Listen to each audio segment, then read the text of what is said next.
उत्तर प्रदेश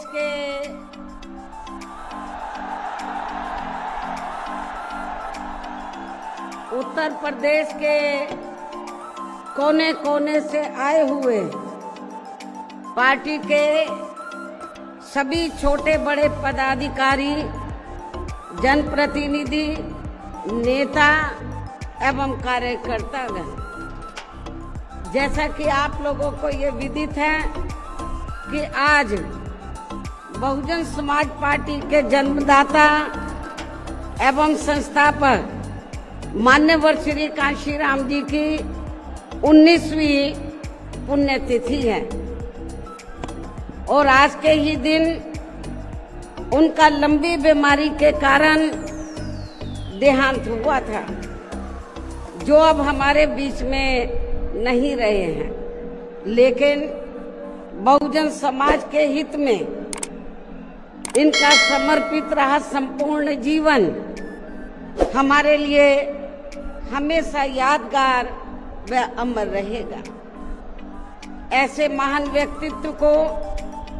आज मेरे साथ साथ आप लोग भी अपार संख्या में, अर्थात लाखों लाखों की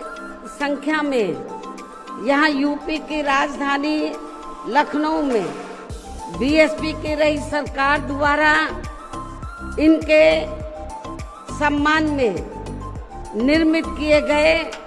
भव्य व अति विशाल मान्यवर श्री कांशीराम जी स्मारक स्थल पर इनको अपने श्रद्धा सुमन अर्पित करने के लिए पहुंचे हैं। हालांकि आप लोगों को ये भी मालूम है कि इनके सम्मान में बनाए गए इस स्थल के कुछ हिस्सों की समय से मरम्मत नहीं होने की वजह से आप लोग भी पिछले कुछ समय से यहाँ इनकी प्रतिमा पर अपने पुष्प अर्पित नहीं कर पा रहे थे। लेकिन अब यहाँ मरम्मत का अधिकांश कार्य पूरा हो जाने के बाद इस बार मेरे साथ साथ आप लोग भी भीड़ के मामले में अपना पिछला खुद का सभी रिकॉर्ड तोड़ते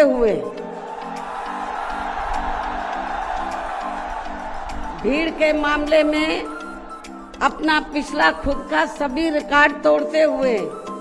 यहाँ लाखों लाखों की संख्या में इस स्थल पर मान्यवर श्री कांशीराम जी को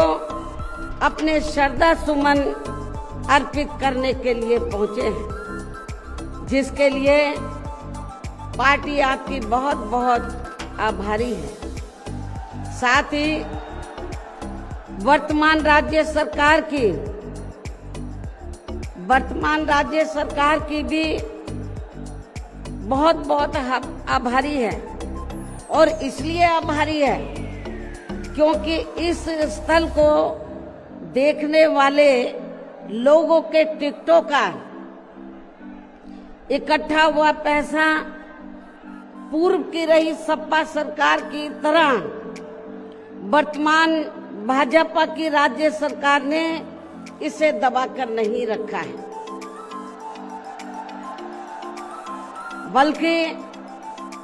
पार्टी के आग्रह करने पर इसकी मरम्मत करने पर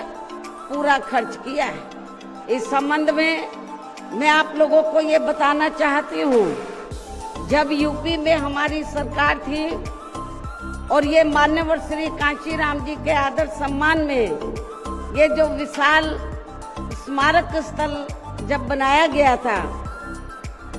तो हमने उसी समय हमारी सरकार ने ये व्यवस्था की थी कि हम देखने वालों के लिए इस पर हम टिकट की व्यवस्था करेंगे और इसका जो पैसा आएगा टिकट का, तो वो किसी और मद पर खर्च नहीं किया जाएगा, बल्कि जितने भी उत्तर प्रदेश की राजधानी लखनऊ में जो स्मारक बने हैं, पार्क बने हैं, तो उनके रख रखाव पर खर्च किया जाएगा। तो ये हमने व्यवस्था की थी। लेकिन दुख की बात यह है कि जब वर्तमान भाजपा की सरकार से पहले यहाँ सपा की सरकार थी, तो सपा की सरकार ने उस टिकट के पैसे को दबा कर रखा, एक पैसा खर्च नहीं किया इनके रख रखाव पर, और हालत बड़ी जर्जर हो गई थी स्थलों की। यही नहीं, और भी स्थल थे, पार्क थे, उनकी हालत बड़ी खराब हो गई थी। तो तब मैंने उत्तर प्रदेश के मुख्यमंत्री जी को ये कहा, लिखित चिट्ठी के जरिए उनसे रिक्वेस्ट किया कि हम आपसे ये नहीं कहते कि दूसरे मत का पैसा आप इनके रख रखाव पर लगाओ। तो जो देखने वालों का टिकटों का पैसा काफी बड़ी तादाद में इकट्ठा हो गया है गवर्नमेंट के पास, उस पैसे को इनके रख रखाव पर लगाया जाए। तो उत्तर प्रदेश की वर्तमान भाजपा की सरकार ने इस मामले को दिखवाया पूरा, और उसके बाद उन्होंने हमें कमिट किया, प्रॉमिस किया कि हम जो भी पैसा टिकटों को आया है हम दूसरे मत पे नहीं लगाएंगे, बल्कि इन स्थलों के रख रखाव पर लगाएंगे। उन्होंने ये लगाया, इसलिए हमारी पार्टी उनकी आभारी है। लेकिन वहीं दूसरी तरफ समाजवादी पार्टी कि जब यूपी में सरकार थी और ये स्थल बन चुके थे, तो उन्होंने इनके रख रखाव पर कोई पैसा खर्च नहीं किया, टिकटों का पैसा दबा कर रख लिया। लेकिन जब अब वो सत्ता से बाहर है समाजवादी पार्टी, तो अभी 2-3 दिन पहले वो मीडिया में खबर छपवा रहे थे कि हम मान्यवर श्री कांशीराम जी के सम्मान में संगोष्ठी करेंगे। लेकिन जब वो सरकार में रहते हैं तो ना उन्हें पीडीए याद आता है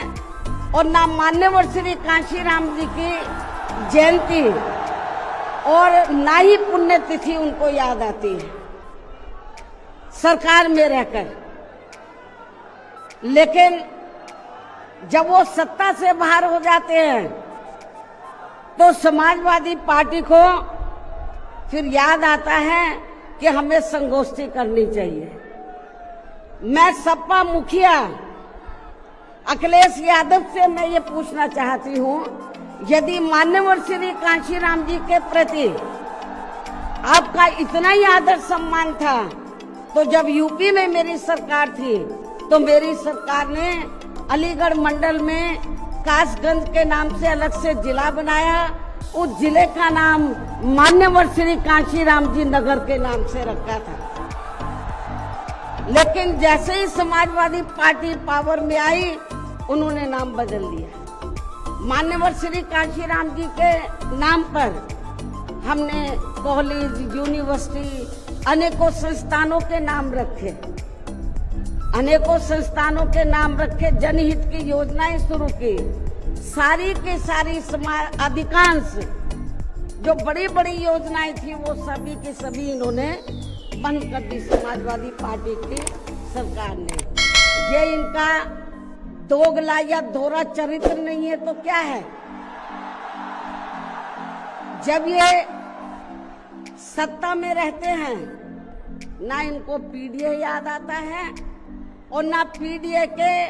जो संत गुरु और महापुरुष है वो भी याद नहीं आते हैं। जब ये सत्ता से बाहर हो जाते हैं तब इनको हमारे संत गुरु और महापुरुष याद आते हैं। तो ऐसे दोगले लोगों से आप लोगों को बहुत ही सावधान रहने की जरूरत है।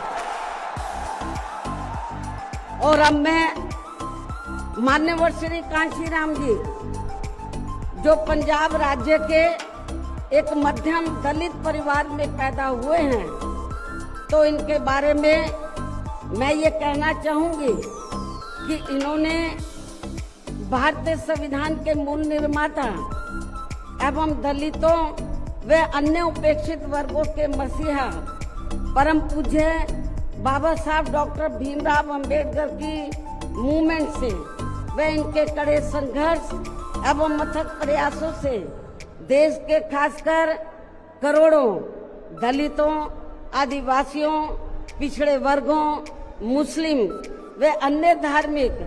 अल्पसंख्यक समाज के भी हित में भारतीय संविधान में दिए गए कानूनी अधिकारों से प्रेरित होकर तथा उनके बताए हुए रास्तों पर चलकर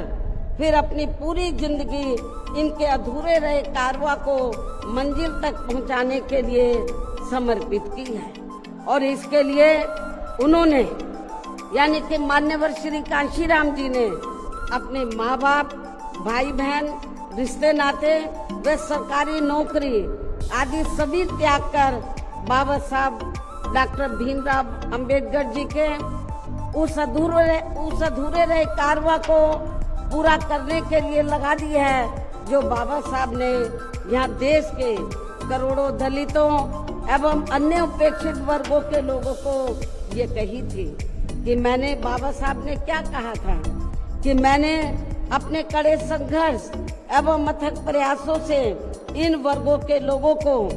भारतीय संविधान में इन्हें स्वाभिमान के साथ जिंदगी व्यतीत करने व खुद अपने पैरों पर खड़े होने के लिए कानूनी अधिकार तो जरूर दिला दिए हैं, लेकिन उनका सही से पूरा लाभ लेने के लिए इन सभी वर्गों के लोगों को अर्थात बहुजन समाज के लोगों को आपस में एकजुट होकर व इन्हें अपने विशाल वोटों के जरिए यहाँ केंद्र एवं राज्यों की भी राजनीतिक सत्ता की मास्टर चाबी खुद अपने हाथों में लेनी होगी। ये परम पूज्य बाबा साहब डॉक्टर अंबेडकर ने कहा था, तभी फिर इनका वास्तव में सही से विकास व उत्थान आदि हो सकता है और तभी फिर ये लोग स्वाभिमान के साथ अपनी पूरी जिंदगी व्यतीत कर सकते हैं, क्योंकि इस मामले में बाबा साहब डॉक्टर भीमराव अंबेडकर जी का ये कहना था कि देश में राजनीतिक सत्ता वह एक ऐसी मास्टर चाबी है जिसके जरिए इन वर्गों के लोग अपनी सभी समस्याओं का समाधान खुद कर सकते हैं। साथ ही ये लोग भी यहाँ अन्य वर्गों की तरह पूरे आत्मसम्मान व स्वाभिमान के साथ अपनी खुशहाल जिंदगी व्यतीत कर सकते हैं। और इसके लिए बाबा साहब डॉक्टर भीमराव अंबेडकर जी ने इन वर्गों के लोगों को जो भी रास्ते दिखाए तो वे उनके जीते जी तो पूरे नहीं हो सके थे, जिन्हें फिर उनके देहांत के बाद उन रास्तों पर चलने व उनके इस अधूरे रहे कारवां को मंजिल तक पहुंचाने के लिए मान्यवर श्री कांशीराम जी ने अनेकों कष्ट झेलकर अपनी पूरी जिंदगी लगा दी है और वे अपने जीते जी इस मकसद में काफी हद तक कामयाब भी हुए हैं। और खासकर इन्होंने यहाँ आबादी के हिसाब से देश के सबसे बड़े प्रदेश उत्तर प्रदेश में अपनी पार्टी के नेतृत्व में कई बार सरकार बनाकर व उत्तर प्रदेश सहित नजदीक के लगे राज्यों में भी पार्टी के कुछ सांसद व विधायक आदि भी जिताकर बाबा साहब के कारवां को काफी हद तक आगे बढ़ाया है। इतना ही नहीं बल्कि मान्यवर श्री कांशीराम जी के देहांत होने से पहले उनकी ये दिली तमन्ना थी कि जहां आबादी के हिसाब से देश के सबसे बड़े प्रदेश उत्तर प्रदेश में जहां दलितों एवं अन्य उपेक्षित वर्गों के लोगों की कुल मिलाकर आबादी काफी ज्यादा है, तो इन्हें यहाँ एकजुट होकर अकेले ही अपनी पार्टी की पूर्ण बहुमत की सरकार बनानी होगी। ये मान्यवर श्री कांशीराम जी की उनके देहांत होने से पहले ये दिली तमन्ना थी। तभी फिर इन वर्गों के लोग यहाँ हर मामले में व हर स्तर पर पूरे स्वाभिमान के साथ अपनी जिंदगी व्यतीत कर सकते हैं, जिनसे प्रेरित होकर फिर अन्य राज्यों में भी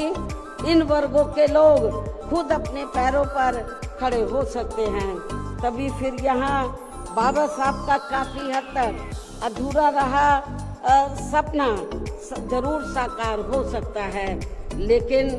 दुख की बात यह है कि मान्यवर श्री कांशीराम जी के जीते जीतो इनका ये सपना साकार नहीं हो सका था, जिसे फिर इनके देहांत के बाद सन 2007 में इनकी एकमात्र रही उत्तराधिकारी व पार्टी की राष्ट्रीय अध्यक्ष ने, अर्थात हमने यहाँ उत्तर प्रदेश में बहुजन समाज के साथ साथ समता मूलक समाज व्यवस्था में विश्वास रखने वाले उच्च वर्गों के लोगों को भी साथ में लेकर इसे पूरा भी किया है। और सन 2007 में देश के विशाल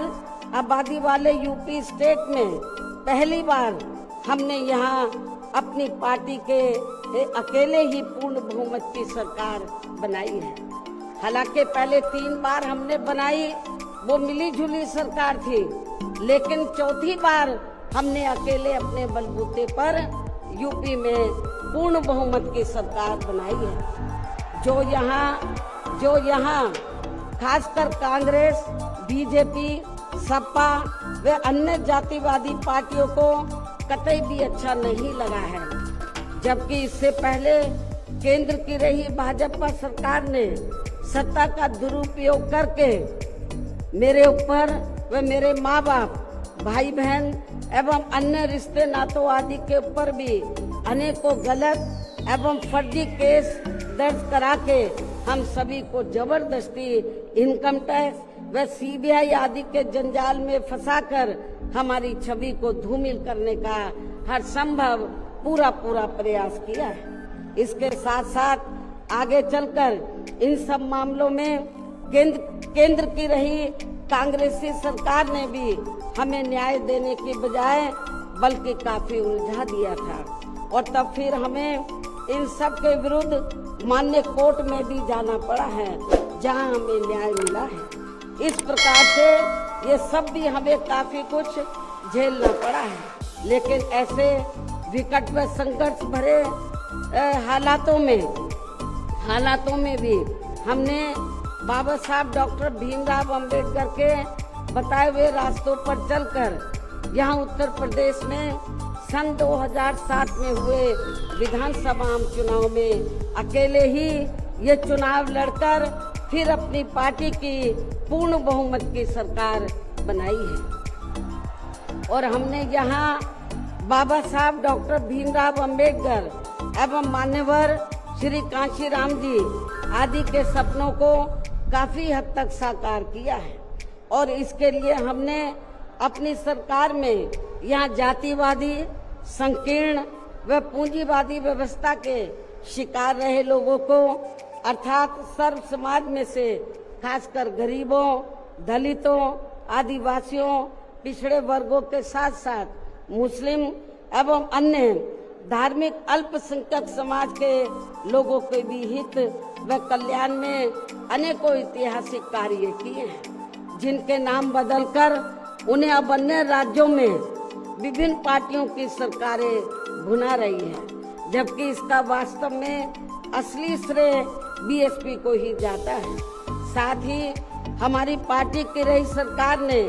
दलितों एवं अन्य उपेक्षित वर्गों के लोगों के हितों का सभी मामलों में पूरा ध्यान रखा है। खासकर आरक्षण का तो इन्हें पूरा लाभ दिया है। इतना ही नहीं, बल्कि हमने यह अपनी सरकार में सर्व समाज में से गरीबों, मजदूरों, बेरोजगारों, किसानों, वकीलों, कर्मचारियों, व्यापारियों एवं अन्य मेहनतकश लोगों के साथ साथ यहाँ छात्रों, युवाओं, महिलाओं व बुजुर्गों आदि के भी हितों में काफी महत्वपूर्ण कार्य किए हैं, जिनसे इन्हें काफी ज्यादा लाभ पहुंचा है। इनके साथ साथ हमारी पार्टी की रही सरकार ने प्रदेश में अपराध नियंत्रण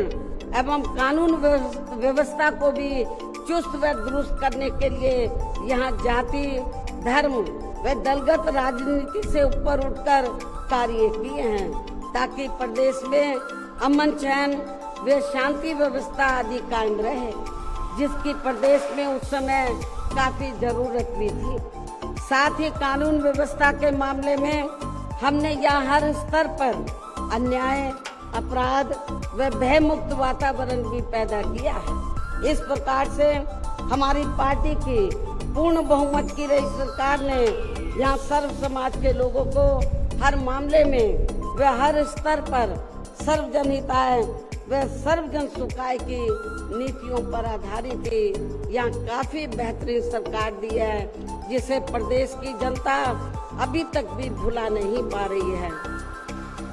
और खासकर हमने रोटी रोजी देने के मामले में सर्व समाज में से यहाँ गरीबों, दलितों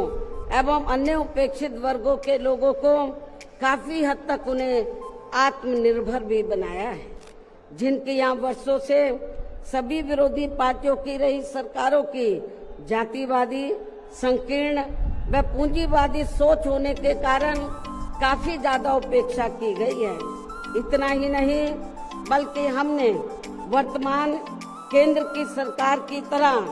अपने राजनीतिक स्वार्थ में इनके टैक्स के पैसों से ही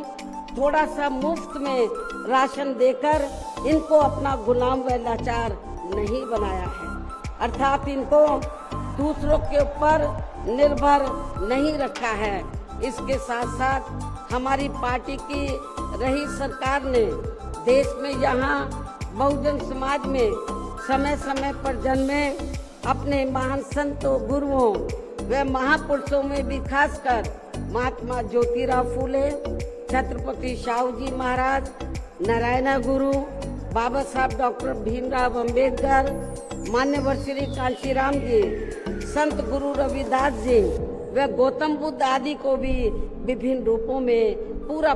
आदर सम्मान दिया है। जो ये सब यहाँ जातिवादी पार्टियों को कतई भी रास नहीं आ रहे हैं और इस मामले में समाजवादी पार्टी तो सबसे आगे रही है। और अब ये समाजवादी पार्टी यहाँ अपने राजनीतिक स्वार्थ में जबरन पीडीए आदि की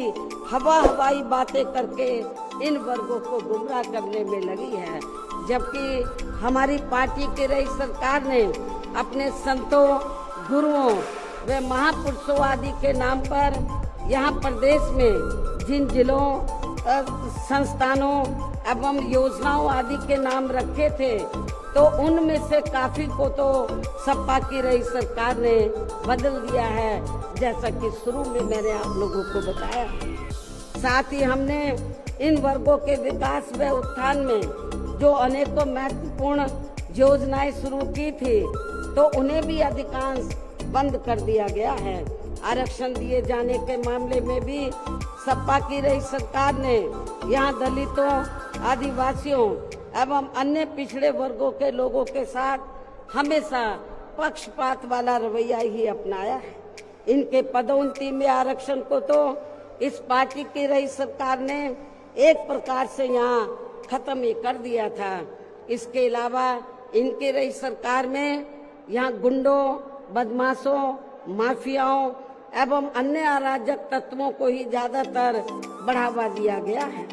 जिसकी वजह से यहाँ कानून व्यवस्था भी काफी बुरी तरह से चरमरा गई थी। और अब अधिकांश मामलों में लगभग यही स्थिति हमें यह वर्तमान बीजेपी की सरकार में भी देखने के लिए मिल रही है, जबकि आजादी के बाद इनसे पहले यहाँ शुरू में काफी वर्षों तक कांग्रेस पार्टी के रहे शासनकाल में तो इन वर्गों का हर स्तर पर काफी ज्यादा शोषण व उत्पीड़न आदि हुआ है। एक प्रकार से कुल मिलाकर यहाँ यूपी में कांग्रेस पार्टी का भी ज्यादातर जातिवादी, संकीर्ण व पूंजीवादी सोच के आधार पर ही शासन चलता रहा है। और सन 1975 में देश में लगी इमरजेंसी में तो कांग्रेस पार्टी की रही सरकार ने यहाँ बाबा साहब के संविधान को भी काफी हद तक प्रभावहीन ही बना दिया था, जिसकी आड़ में अब इस पार्टी के लोग आए दिन किस्म किस्म की नाटकबाजी करते रहते हैं। संविधान को हाथ में लेकर किस्म किस्म की नाटकबाजी करते रहते हैं। इसके साथ साथ कांग्रेस पार्टी ने हर प्रकार के हथकंडे इस्तेमाल करके बाबा साहब डॉक्टर भीमराव अंबेडकर को संसद में भी चुनकर नहीं जाने दिया था। इसके अलावा केंद्र में इसी कांग्रेस पार्टी की रही सरकार ने भारतीय संविधान के मूल निर्माता एवं उपेक्षित वर्गों के मसीहा परम पूज्य बाबा साहब डॉक्टर भीमराव अंबेडकर को भारत रत्न की उपाधि से भी सम्मानित नहीं किया था। इसके बाद फिर इनकी मूवमेंट को आगे गति देने वाले मान्यवर श्री कांशीराम जी को भी उनके देहांत के बाद केंद्र में रही इसी कांग्रेस पार्टी की सरकार ने इनके सम्मान में एक दिन के लिए भी राष्ट्रीय शोक घोषित नहीं किया था। इसी प्रकार समाजवादी पार्टी की भी सरकार ने एक दिन के लिए भी राष्ट्रीय शोक घोषित नहीं किया था। साथ ही इन्होंने देश में पिछड़े वर्गों की आरक्षण संबंधी मंडल कमीशन की रिपोर्ट को भी लागू नहीं किया था, जिसे फिर बीएसपी के अथक प्रयासों से श्री बीपी सिंह जी की रही सरकार में ही लागू किया गया था। इसके साथ साथ उसी समय ही बाबा साहब डॉक्टर भीमराव अंबेडकर जी को भी भारत रत्न की उपाधि से सम्मानित किया गया था। इसी प्रकार अब बीजेपी व अन्य जातिवादी पार्टियों के भी शासनकाल में इन वर्गों का शोषण व उत्पीड़न आदि होना अभी तक भी बंद नहीं हुआ है। इसके अलावा इनकी सरकारों में भी जनता को लुभाने के लिए आए दिन घोषणाएं, शिलान्यास व उद्घाटन आदि तो काफी किए जाते हैं, लेकिन इनसे भी जनता को कोई खास लाभ मिलने वाला नहीं है, क्योंकि ये कागजी व हवाई ज्यादा और जमीनी हकीकत में बहुत कम होते हैं। ऐसी स्थिति में आप लोगों को पूरे देश में सर्वजन हिताय व सर्वजन सुखाय की नीतियों पर आधारित ही अपनी पार्टी को ही हर मामले में मजबूत बनाकर इसे केंद्र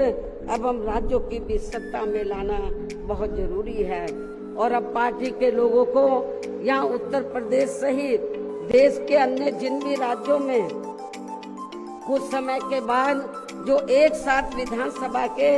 आम चुनाव होने वाले हैं, तो उनको वहां भी ऐसी सभी विरोधी पार्टियों को सत्ता में आने से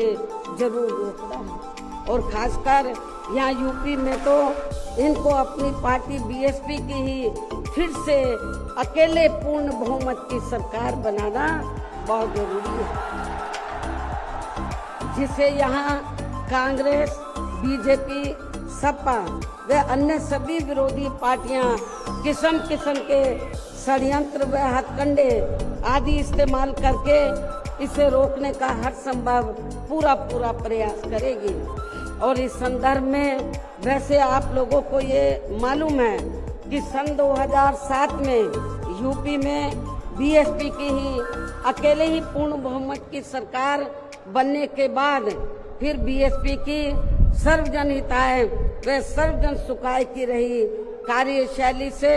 पूरे देश में बीएसपी के बढ़ते हुए प्रभाव को देखकर फिर यहाँ सभी जातिवादी संकीर्ण व पूंजीवादी पार्टियों ने अंदर आपस में एकजुट होकर अपनी पार्टी को यहाँ सत्ता में वापस नहीं आने दिया है। साथ ही देश के अन्य राज्यों में भी अपनी पार्टी को आगे नहीं बढ़ने दिया है, क्योंकि बीएसपी के यहाँ अकेले ही सत्ता में आने पर यहाँ यूपी में सन 2007 में बीएसपी के यहाँ अकेले ही सत्ता में आने पर इनको ये डर था, सभी जो जातिवादी पार्टियां हैं इनको ये डर था कि यदि बीएसपी को आगे बढ़ने से नहीं रोका गया तो फिर ये पार्टी केंद्र की सत्ता तक भी जरूर पहुंच सकती है,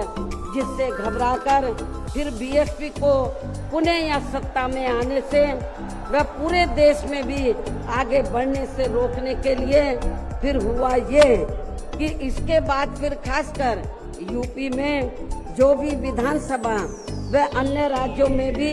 विधानसभा व देश में लोकसभा के आम चुनाव हुए हैं, तो उन सभी चुनावों में यहाँ कांग्रेस, बीजेपी, सपा व अन्य सभी विरोधी पार्टियों ने अपनी खासकर जातिवादी मानसिकता के तहत चलकर वे अंदर अंदर आपस में एकजुट होकर तथा किस्म किस्म के हथकंडे इस्तेमाल करके फिर बीएसपी को इन्होंने कामयाब नहीं होने दिया। सारी जातिवादी पार्टियां अंदर अंदर एक हो गई थी। एक होकर इन्होंने जहां जहां बीएसपी जीत रही थी तो वहां इनको हराया। जो विरोधियों के कैंडिडेट जीत रहे थे उनको इन्होंने अपना वोट ट्रांसफर कराया। इसके साथ ही फिर बाकी रही सही कमी ईवीएम में की गई धांधली के जरिए पूरी कर दी गई, जबकि वर्तमान हालातों में ईवीएम